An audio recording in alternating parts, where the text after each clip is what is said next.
Okay, hello you. First things first, puppies have got a new little treat they're chewing on right now. It was this thing right here. Where did I put it? There it is right there. It was this thing right here. It looks like it goes like that.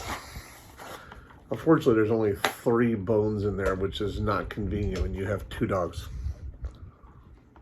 So I'm going to have to find something extra for one of them. And I just don't like it when I have to give one of them one thing and one of them the other. I like them to share and share alike. So, okay, so the day. I actually got a reasonable amount of stuff done, I think, for, all the stuff going on. So there still was some delays in getting started with the day because the weather was still challenging. Ice and everything like that was happening. It's starting to melt. It was still 32 degrees into the early morning hours of February 2nd. By the way, it's a little past February 2nd. It's February 3rd. Even on the West Coast, it's February 3rd right now. It's about an hour into February 3rd. But didn't get a chance to do the video before this. Honestly, I kind of got sidetracked. I let myself get sidetracked with other things and talking to my roommate and talking to my family. So the short of it is that on the accomplishment part for me today, I was able to take all these packages that were returns for Amazon and take them over to the UPS store and have them returned. Amazon's usually pretty quick about once they acknowledge a return, they usually issue a refund pretty quickly. So I'm actually pretty impressed with them. I did notice on my email that Victor Reader Stream had offered to do a return on a bad Victor Reader that I have, but I didn't see it in time. So now I'm going to contact them directly and say, look, I still have this, but it needs to be repaired, and send it back to them, and hopefully they'll take care of it and repair it. Although I did just hear a new Victor Reader 3 is coming out in just the beginning of this month, I think, or middle of this month. So going to have the Victor Reader 2, even though it used to be called the 3rd generation. Now they're changing it, and this is the 2nd generation, and now they're going to do a 3rd generation separately, and, it's just marketing and all that jazz. Sounds like they got a lot of benefits to the new one, though, so that's pretty cool. Hi there, puppy. Did you finish your little treat? He's like, I finished that, Daddy. I'm going to need another one. I'm going to need another one. So, hi there. He just wants to kiss. I'm just going to give kisses. I want to give kisses. See the big old kiss is what he is. The big old teddy bear dog. And look at that big old bear butt. Right there. Big old bear butt. Big old handsome bear butt. It's a good, beautiful boy. He's my special bear. My special bear. I love him. Did you like your new little treat, buddy? Huh? Did you like it? Oh, I'm glad you liked it. Thank you for kisses. Kisses are awesome for Bear. There'll never be enough kisses from you, Bear. I love you so much, buddy. I love you, baby bear. So, I was able to, excuse me. I got a dog in one licking my hand, and I got another hand holding up the phone. So I was able to get those returns over to Amazon. Like I said, they're pretty quick about returning, acknowledging returns and issuing refunds. I usually have them sent directly back to the Amazon account because I buy so much stuff from Amazon as it is. It doesn't really make sense for me to do a refund to a card and then do all that.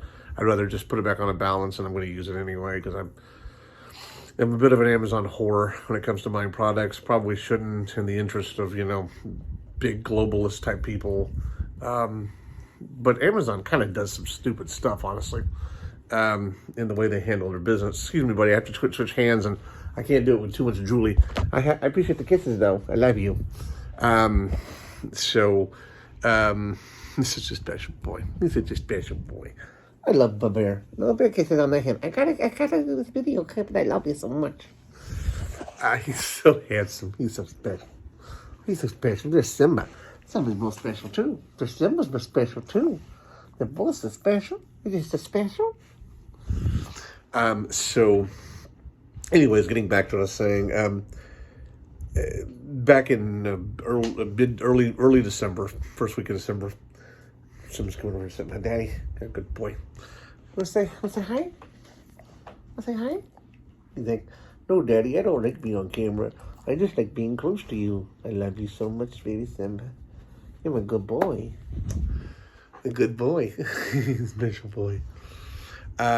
So early in December of 2022, I ordered some packages, and they delivered the package to the wrong building. And this is $250 worth of product.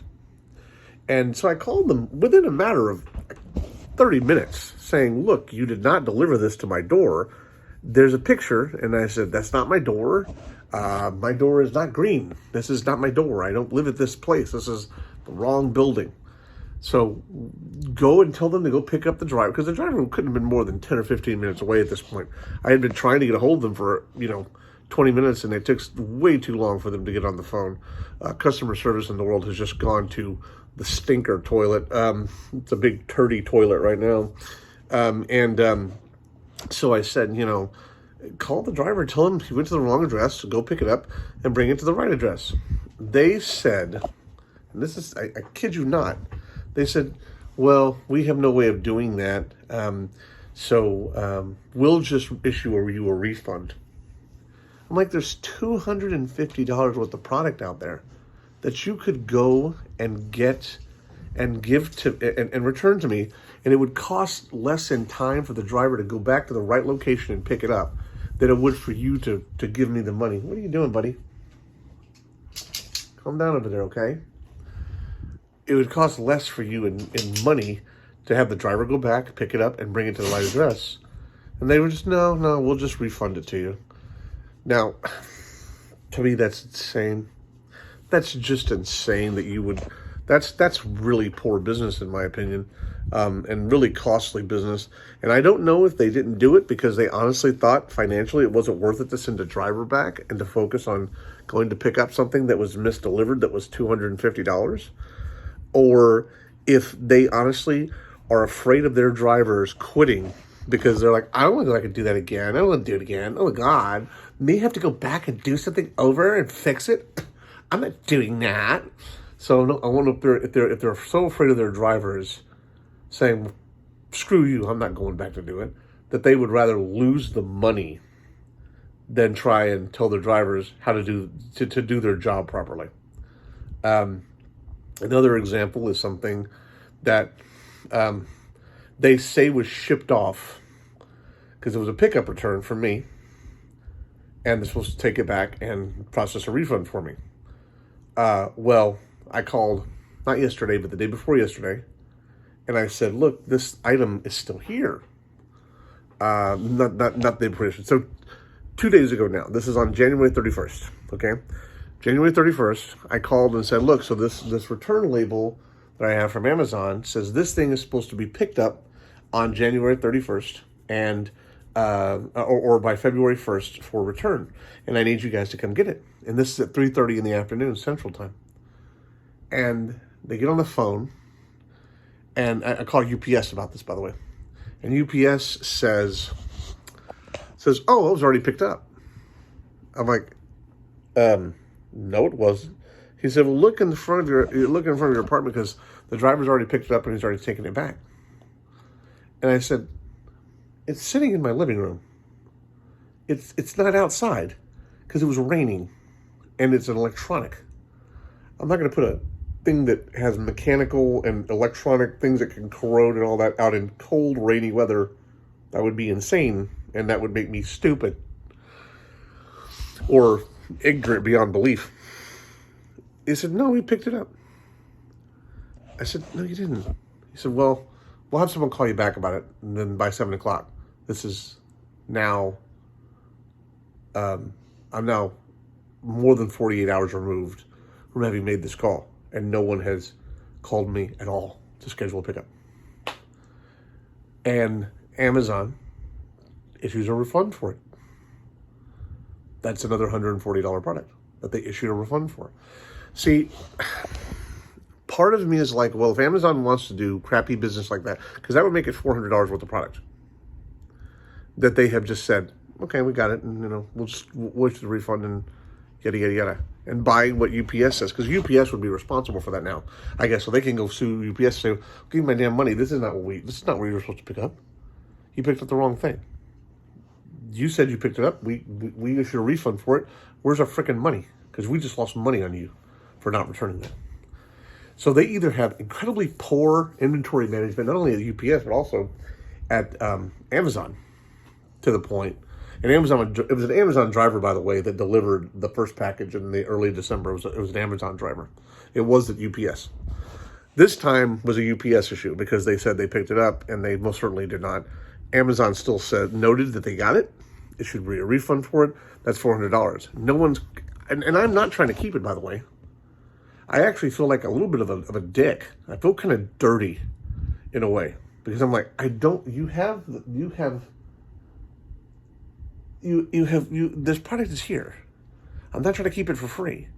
But it's like they don't care. They go, "Well, we've acknowledged as a return. Just keep it, and if you do what you want with it, we've already resolved the situation," which means that they're going to give up their money for it.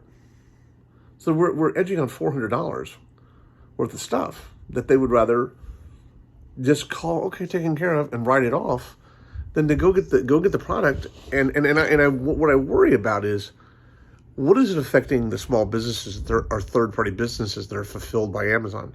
Because third-party businesses, the one I bought this trampoline for, it was supposed to be a folding trampoline. It wasn't a folding trampoline. It was a collapsible trampoline, but it wasn't a folding trampoline. So let me define this. I go a little bit off the rail here on this. So the folding trampoline, if you hear folding trampoline, what do you think? Okay, well, my roommate said the same thing as I did, which is, you imagine it's something that you can fold down and store and then easily access when you need it again, right? That's folding to me. It's a folding trampoline. It means if I need to store it out of the way, and it's, not so it doesn't stick out everywhere, and it's just a big sore in the middle of the room or an obstacle in the middle of the room, I can collapse it down, put it away, and then pull it back out, and then pop it open and go back to using it again within a really quick period of time, 60 seconds or so, something to that degree. This is a collapsible trampoline. It's called a folding, but it's actually a collapsible trampoline because you can break it down and put it in a smaller box. Then it's 48-inch girth all the way around. However, you have to disassemble the whole thing. Now, the main body of the trampoline all is in one piece. It has hinges on four sides. It hinges on four sides. Okay, so it folds in half, and then it collapses down again, and that's the little pad and the whole and the springs and the circumference of the body that holds the everything in place. Then you have to screw the legs on, which is 8 legs. And then you have to assemble the bar and put the bar on. So it's not 60 seconds. It's more like a 10 to 15 minute job to put it back together. Maybe 10 if you become really fast at it, to get it back to business and get to business using it. But what's the point of that? Why would I want to think that I have to disassemble and reassemble every time? And every time I have to reassemble it, it's going to eventually make it that much more difficult to get it apart. It's going to start to lose it's not designed to be disassembled and reassembled and disassembled and reassembled constantly. It's designed to be put together, kept together, and used, right? So I actually bought one that was more expensive, twice the price of it, that actually is a folding trampoline that actually has pop-out legs that hinge into place, and then you put a bar on it, and you can do the whole thing. And it's more expensive, but it's also an actual folding trampoline. It's not a collapsible one. So I can set it up in 60 seconds. I'm to work on it. It's called so these mini trampolines in a lot of cases now are called rebounders, and rebounding exercises are supposed to be better for you than a lot of other types of cardio because of the motion and the balance you have to use within your body to execute some of the exercises. It's supposed to burn more calories. It's supposed to be more efficient. So that's we call it rebounder, but I'm getting a little off track. My point was that this is the second item, this trampoline, that Amazon basically has just said, okay, well, we're done. We paid you back for it. you got what you wanted, and we're all right with whatever happens. But imagine if that happens to 1 out of every 10 customers every 3 months. So let's say Amazon, and I'm being on the very low side. I would be surprised if Amazon doesn't have 100 million customers because it's so well known around the world. 100 million is minimal in my opinion. So let's say this happens to 1 in 10 customers. So instead of 100 million, it's 1 million. 1 million people every 3 months. So 1 million people every 3 months. So $400 times 1 million is what? 400 million, okay? 400 million times 4, because there would be every 3 months, there's 4 quarters in a year. So 400 million times 4 quarters is 1.6 billion. That's a year. 1.6 billion a year. And that's on the conservative side of stuff you're going to write off because you don't have proper inventory management and hire to make sure that items are done, delivery is done correctly. So it's a really questionable practice and business-wise. Anyways, that's really disappointing to me. And it's disappointing to me as a customer, also as a business person, to see it happening. And I know there's a lot of third-party businesses in Amazon that are being affected by this, I'm sure.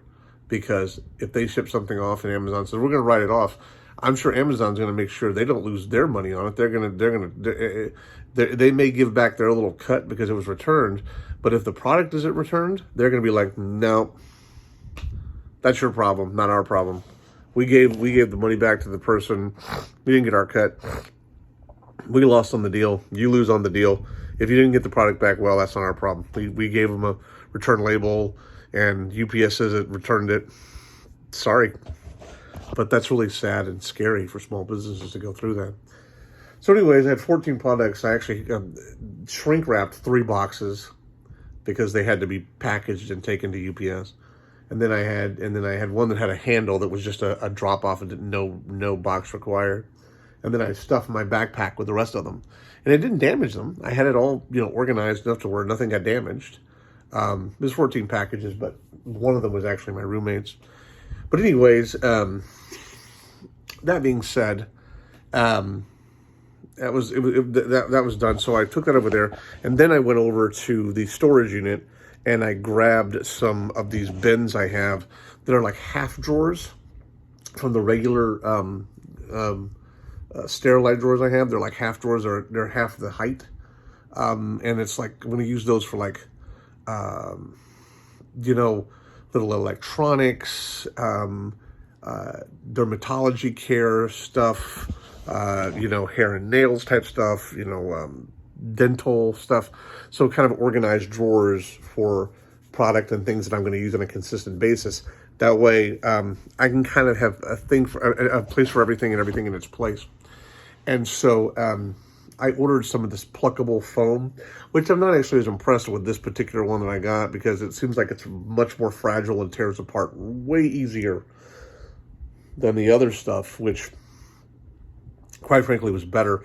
I like it that it was more resistant to tearing, the other one, because when you did tear it and it was defined, you really felt like it was tough and stable. This is kind of, I don't know, it's pluckable foam, but you can, tear it into cubes and create shapes, customize the shape of it, but the foam is not durable. So if you did too much harsh hitting on it, if you even hit it kind of mildly hard, the foam, it might break the little connections between the pluckable cubes on the foam.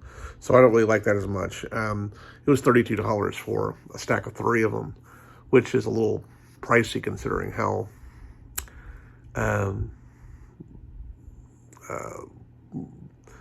mediocre in quality it was. But I really like things to be in forms and form-fitting. I'm becoming more and more OCD like that. So I really wanted it to be form-fitting and keep it organized so that when the movers are moving stuff and when I'm in my, when I'm getting into trying using it, I'm not digging through a drawer going, whoa, what the hell is this? Where's this? Where's this? I really like it to be organized. And so working on that. Let's see. Oh yeah, so when I went and got that stuff. So a little bit of irony is when I got picked up from home to go over to the UPS store, I ordered an Uber XL, and my driver's name was Romeo. Now everybody laughs and says, "Oh, that's funny. That's funny." That wasn't the funny part to me. That wasn't the ironic part to me. The guy's name was Romeo. Romeo. Wherefore art thou Romeo? He was Cuban, but that wasn't the funny part to me. So the funny part was getting to it. I take the stuff to UPS. They do their thing and they process the return. Then I get another driver over to take me over to the storage unit, where I then shrink wrap or half shrink wrap, half tape up these crates that I'm going to bring back over here, these drawers I want to use. And then I call for an Uber again, and who is my Uber driver but Romeo, the first guy who took me over to UPS. So first he took me with one set of items to take it to UPS.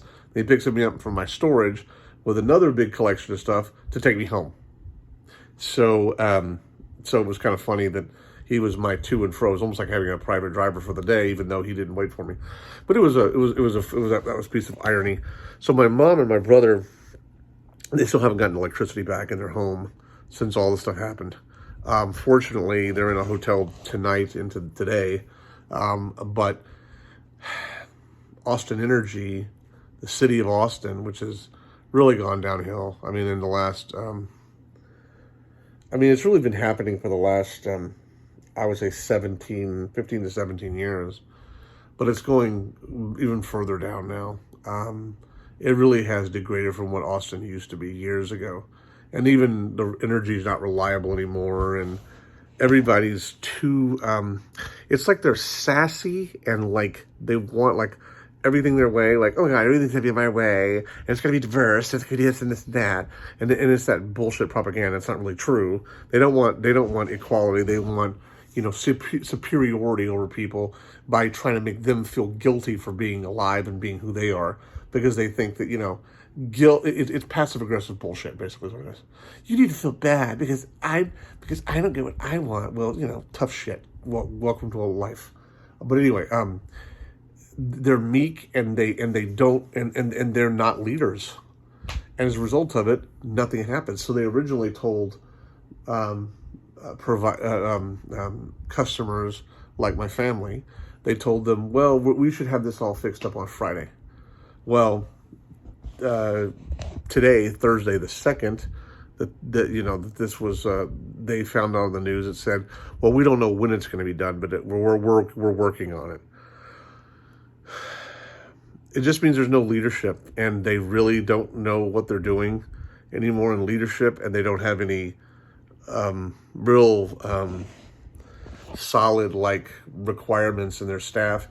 And part of the problem is, too, people make more money being on unemployment and being out of work, where the taxpayers who are working are paying for their way. This is, you want to talk about a pandemic in our country.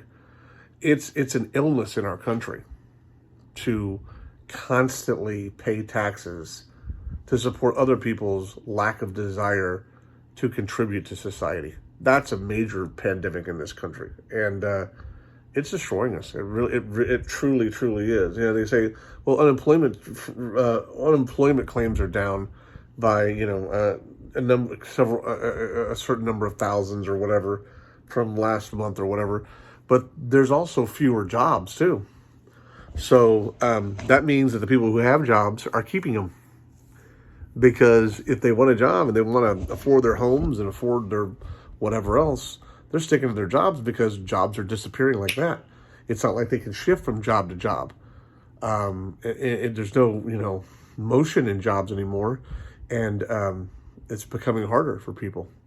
And then we have so many people who are on entitlements. Entitlements are very dangerous in the long term.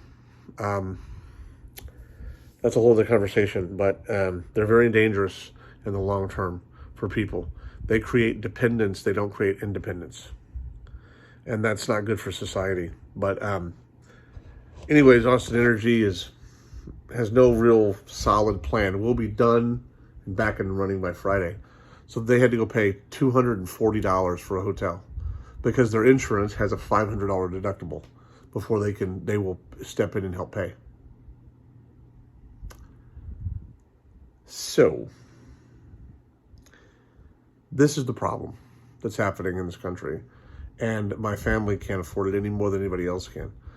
If it gets to be this bad, then when their hotel time is up today and their apartment is not up and there's no electricity, we're just going to come over here. We'll figure out a way to find lodging for them. There's absolutely no reason for anyone to not have a place to go. And look, I don't mind helping out friends and things like that, but I don't really have any real. Most of the people I know here are, associated with my roommate. And when I step out and try to be friendly to them and do nice things and help people, I kind of feel like I get slapped for it, because I try to offer helping someone with ATI training and helping them to try to build their skills. They didn't take advantage of it, and they showed no appreciation for it. We've watched one of the dogs, their dog, who's a beautiful retired service animal. And,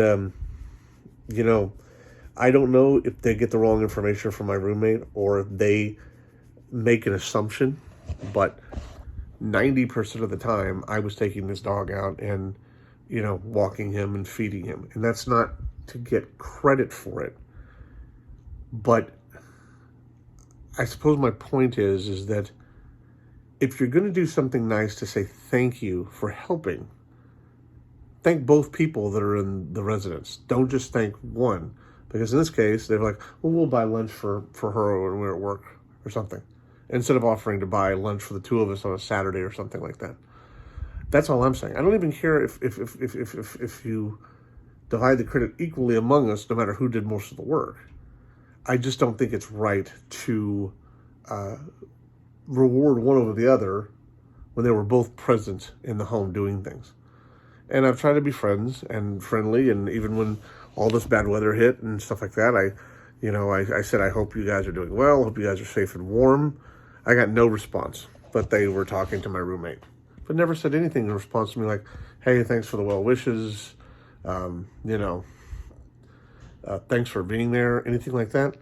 Nothing. Just nothing from them. And so it's a little irritating. I'm not letting it control my life, because there's no reason of wasting my energy on that. And nobody should, by the way. You shouldn't do this either. Nobody should waste their energy on people. If you've truly done your best, meaning if there's a couple of times where you've reached out and you've tried to be friends with someone, and every time you try to do, include them in something and engage with them with something, and they don't do it, and they only come to you when they want to come to you, and they don't ever, want to participate unless it's on their terms, don't waste your time with them. Just don't waste your time, because that means they're only going to always be there when it benefits them and never when it benefits you. And it's just not worth the potential frustration and things like that. I used to do that all the time, by the way. And I think part of that's the reason I've changed as a person over the years. I used to give myself wholeheartedly to people. Oh, well, I'll come and help you and do this. I'll come and help you and do that. I'll be glad to do that. Let me help you. Let me help you all the time, over and over and over. I would call them all the time. And they never called me. And they never called me. Never once did they really ever reach out to me. Now, I think probably that's a little excessive. They may have reached out to me once or twice. But 90% of the time, I was calling them. And this is a fault of mine, not a fault of theirs, by the way. Because I should have at some point said, look, if you're not going to engage with me on an equal level, then I'm not going to engage with you. It was my own fault. And my own responsibility to be treated the way I was treated. But I guess I'm to the point now where I just don't worry about that, because I don't worry if people don't want to, be my friend or engage with me and do all that. I mean, who cares? I mean, really, in the end, when I die, they're not coming with me. You know what I mean? They're not going to be with me once I'm gone. You know what I mean? Are these people going to be with me when I'm 96 years old? If I make it to 96 years old, probably not. I mean, probably on a scale of 1 to 10, being 10 most likely and 1 not likely at all, it's probably like a 3, maybe. And that's being generous. I even feel like 3 is excessive to say. And, so anyways, how did I get on that? I was talking about something else and I moved into a tangent, which is what I do because I just move in tangents. But yeah, like if there was a friend who was trying to move, I would say, in the past I would say, well, let me come and help you move. Would you like me to help you come pack? Nothing like that from these people. But when they need someone to watch their dogs so they can go away for a weekend, oh yeah, it's convenient for them. And that's fine. Live your life. That's you, right? But it's just not worth your time to worry about people who only use you when they need you for their benefit and they never consider helping you. And maybe they've said to my roommate, if you want any help packing, let me know and we'll come over. But they've never reached out to me and said, hey, if you want any help packing, let me know. They've only reached out through my roommate, if they've even done that. And I don't even know that they've done that. So just don't waste your time with people who use you for things that are beneficial for them. After a while, it becomes defeating and you can become very, very bitter. So don't waste your time on that. And then I've been packing those drawers. I took that pluckable foam I was sort of talking about earlier, and I've been doing the kind of the stuff I've been talking about.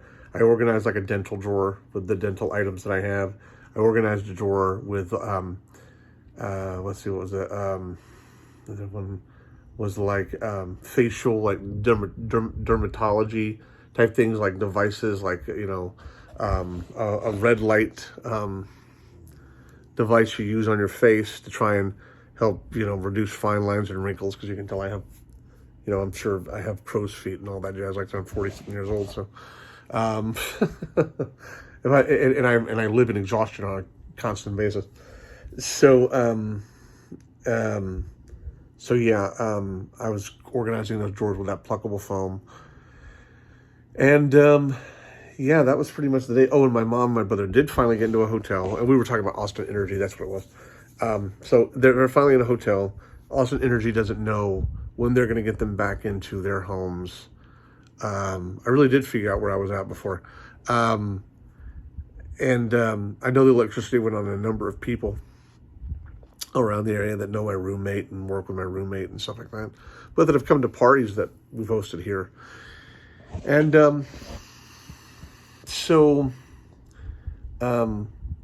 it's ridiculous for them to have to pay $240 to be housed, and their insurance won't step in until they've paid $500, which means my family doesn't have $500 just to throw around randomly.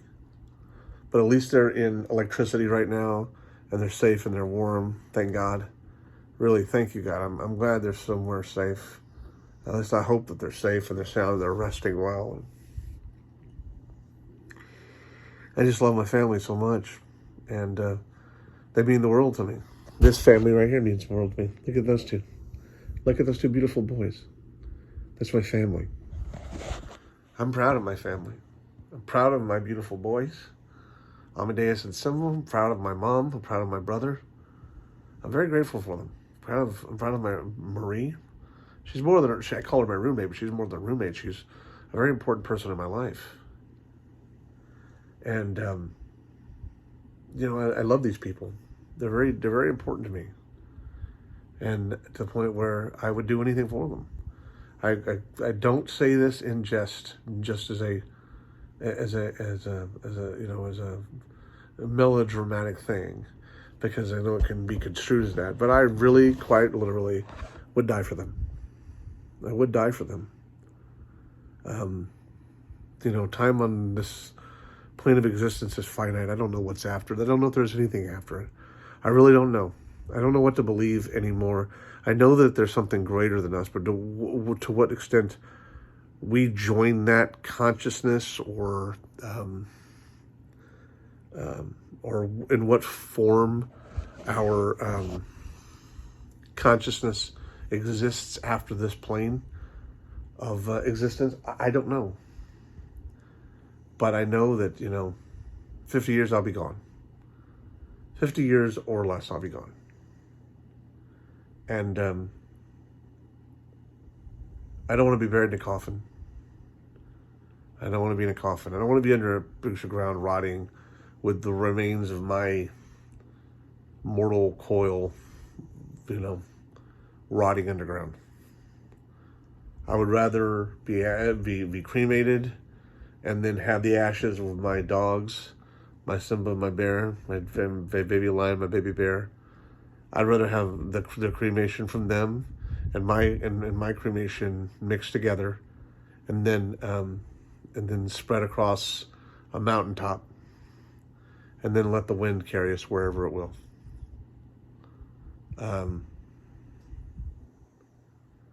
I just don't see a need to be a rotting piece of meat in the ground. I'd rather be dust in the wind. That's life. It's so handsome. There's my lion right there. Where's my lion? Where'd you go, Simba? Where's Simba? He's over there. He's over there. They're very special. Their lives are very, very special. I love them very much.